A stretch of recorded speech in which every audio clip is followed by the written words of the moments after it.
Eh bien, salut à toutes et à tous, c'est Anthony Klinger de la chaîne Hacking SEO. Salut Camille.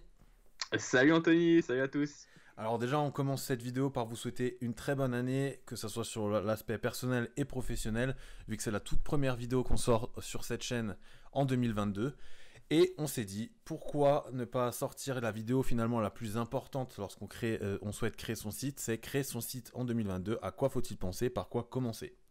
Voilà, c'est vraiment la base. Donc on vous souhaite vraiment une réussite dans vos projets personnels et professionnels, notamment dans le web, hein, comme c'est l'objectif de la chaîne. Et donc voilà, cette vidéo, c'est un peu la base de la base pour démarrer sur le web. Et on pense que c'est une bonne idée de la sortir en début d'année, comme c'est là où tous les projets se lancent et toutes les bonnes résolutions aussi se font. Donc c'est l'occasion, quoi. C'est ça.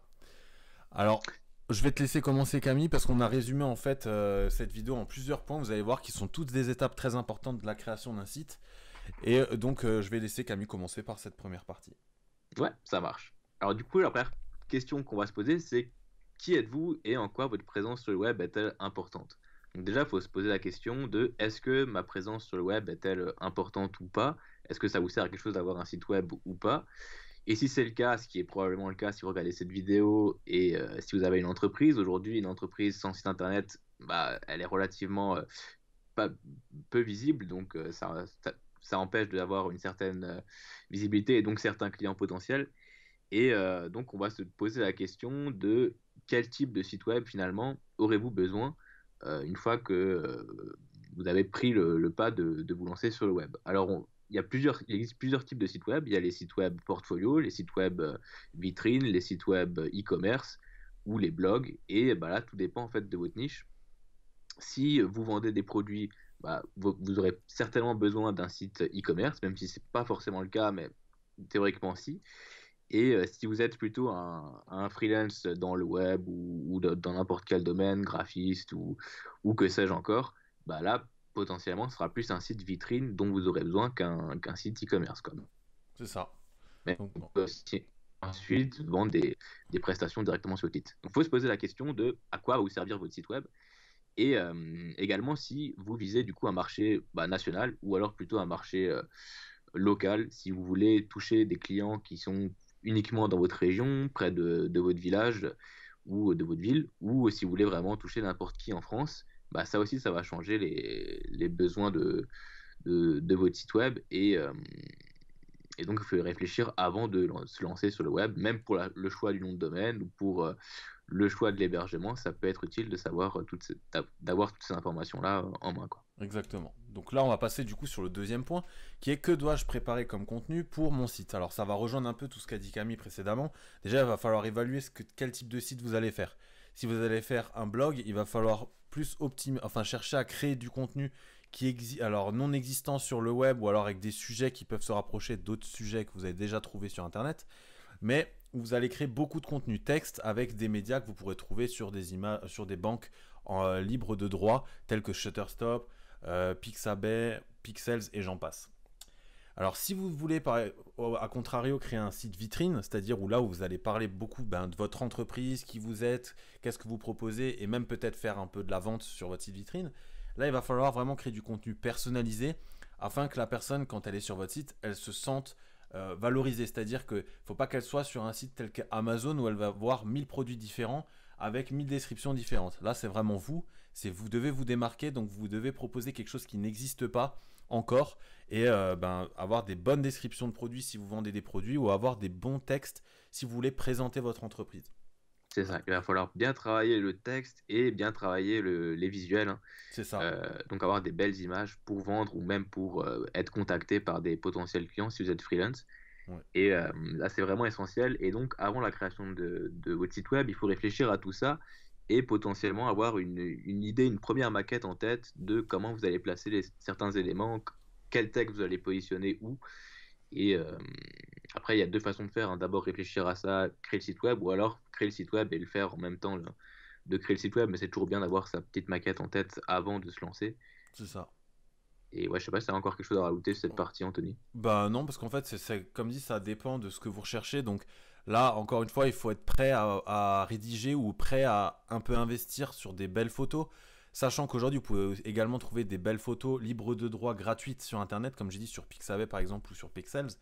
Alors, il faut toujours privilégier ses propres photos, mais lorsqu'on n'a pas moyen d'avoir des très belles photos, il vaut mieux sacrifier ces photos qui sont pas top top pour des photos un peu, on va dire, qui passent partout, mais qui sont belles, qui vont pas dénigrer votre produit, quoi, et C'est votre ça. entreprise. Voilà. Et ça vaut le coup là du coup d'investir un peu dans des images hein, sur Shutterstock ou autre site C'est ça. et potentiellement de vous diriger vers un rédacteur web qui va vous rédiger du contenu plus professionnel que potentiellement ce que vous rédigerez vous-même quoi. Voilà. Donc, on va passer à la partie 3.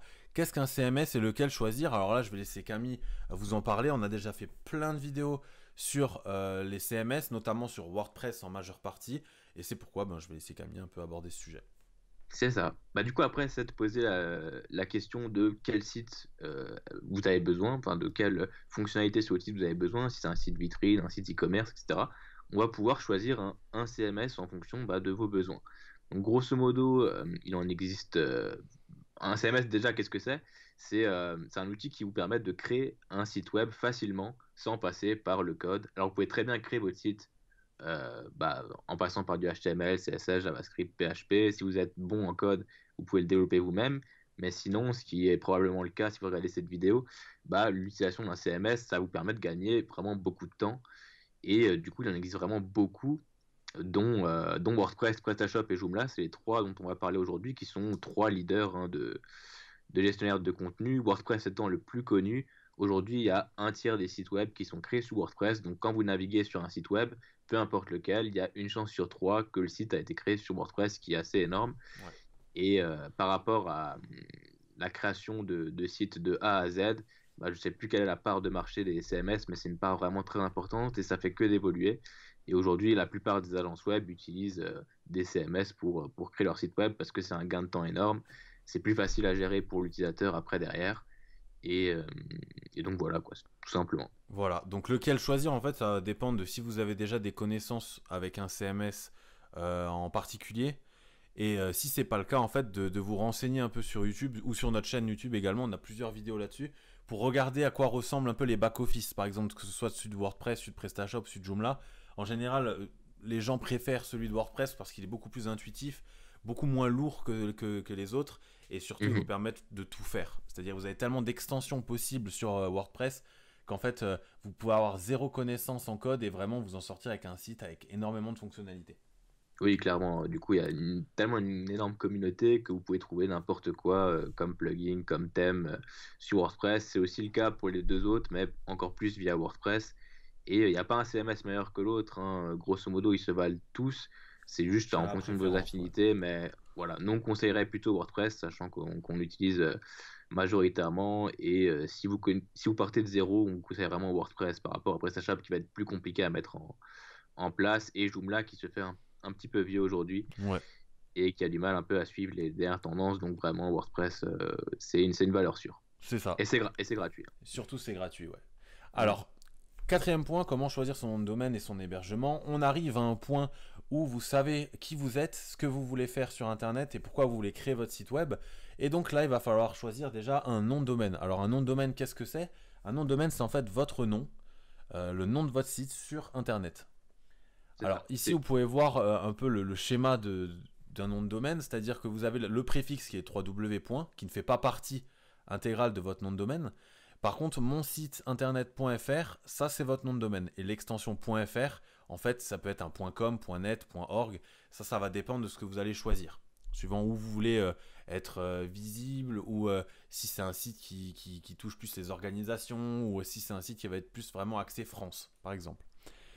Voilà, donc en fait, mon site internet, la plupart du temps, c'est le nom de votre entreprise, ou alors vous pouvez coupler avec des termes SEO, c'est-à-dire, par exemple, si vous êtes une menuiserie, vous pouvez très bien appeler votre site menuiserie- et le nom de votre entreprise. Ça permettra d'être déjà mieux référencé sur le terme menuiserie.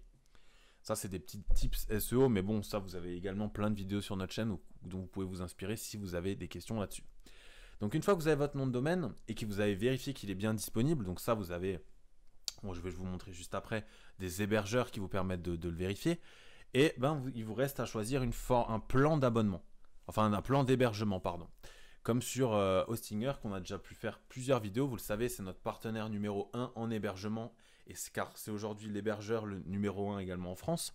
Que ça soit d'un point de vue prix, comme d'un point de vue qualité, service après-vente et suivi tout au long de la création de vos sites. Donc ça, on l'a déjà répété assez de fois. En fait, il existe plusieurs formules.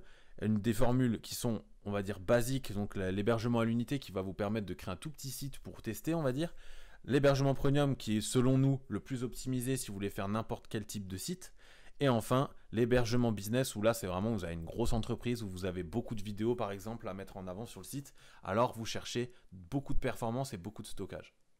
C'est ça. Donc là, on conseillerait plutôt l'hébergement premium si vous démarrez.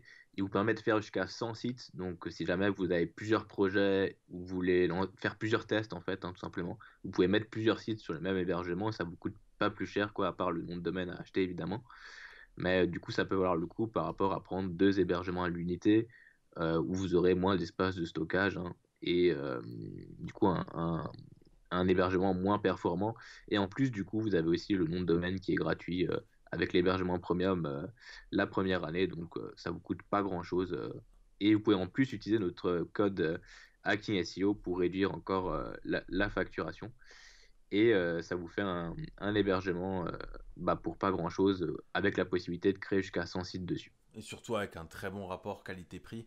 C'est ça. Ça, on le répète. Et surtout, c'est un hébergeur qui vous permet de tout est facilité en fait. Vous avez, bon ça, on va pas vous le montrer dans cette vidéo car il y a déjà une vidéo spécialisée, enfin qui a été dédiée uniquement au back-office Hostinger. Donc panel, on vous invite à aller le voir. Et là, vous allez comprendre pourquoi on vous conseille Hostinger plutôt qu'un autre. C'est ça. Voilà, donc là, vous aurez l'étape, on va dire, la plus proche du but. C'est-à-dire, vous avez déjà votre nom de domaine et votre hébergement. Normalement, suivant l'hébergeur, si vous avez pris Hostinger, tout se fait très rapidement et très simplement. C'est même eux qui vous installent la plupart des choses, d'un point de vue technique. Et une fois que vous avez justement choisi votre nom de domaine, votre hébergement, que vous avez installé WordPress ou je ne sais quel autre CMS ou même votre code, hein, peu importe, comme l'a dit Camille avant, il vous reste les optimisations possibles pour rendre votre site plus visible sur Internet. Et là, je vais laisser Camille en parler par rapport au SEO et au SIA. C'est ça. Une fois notre site qui est créé, ou du moins la base du site qui est créé, il va falloir réfléchir à comment on optimise le site pour gagner en visibilité. Et là, du coup, il y a plusieurs solutions. Il y a le SEO. Donc, on en parle énormément sur notre chaîne, hein, d'où le nom Hacking SEO. Donc, on a fait plusieurs vidéos pour vous montrer comment on optimise un site web ou une page ou du contenu plus généralement pour le SEO. Et là, l'idée, ça va vraiment être de booster votre contenu, faire en sorte que votre site soit techniquement ultra propre et qui répondent en fait aux attentes, hein, des moteurs de recherche. Et en plus, Hostinger propose des solutions, hein, qui vont dans ce sens-là. Et sinon, autre possibilité, il y a aussi la possibilité de faire de la publicité, donc SEA avec Google AdWords ou encore de la publicité via Facebook ou Instagram ou d'autres espaces publicitaires. Donc là, pareil, on a fait quelques vidéos, moins que le SEO, parce qu'on est vraiment axé sur le SEO. On pense que la communication, la visibilité via le SEO, c'est la plus pérenne et c'est celle qui vous permet de générer du trafic de qualité. Et sinon, une autre solution également, c'est tout ce qui est réseaux sociaux, hein, et marketing d'influence et ce genre de choses qui vous permettent aussi de gagner en visibilité et de booster les visites de votre site web, quoi. Voilà, donc ça fera partie de la stratégie également qu'il faudra réfléchir lorsque vous aurez et en amont et en aval, c'est-à-dire qu'en fait le SEO, si vous choisissez le SEO, se travaille dès le début, comme j'ai expliqué par exemple avec la rédaction d'articles de blog ou le contenu de votre site unique. Et également après derrière, si vous souhaitez, comme l'a dit Camille, vous baser sur du marketing d'influence ou sur tout ce qui est payant, en fait ça peut être par la suite, c'est-à-dire que vous n'avez rien à optimiser de base sur votre site pour quantifier ça, quoi. C'est ça. Voilà. Donc on espère que cette vidéo vous a plu. Vous avez tous les liens dans la description, le code promo pour Hostinger dans la description. Sur ce, on se dit ciao tout le monde. Ciao Camille. Ciao, à une prochaine vidéo.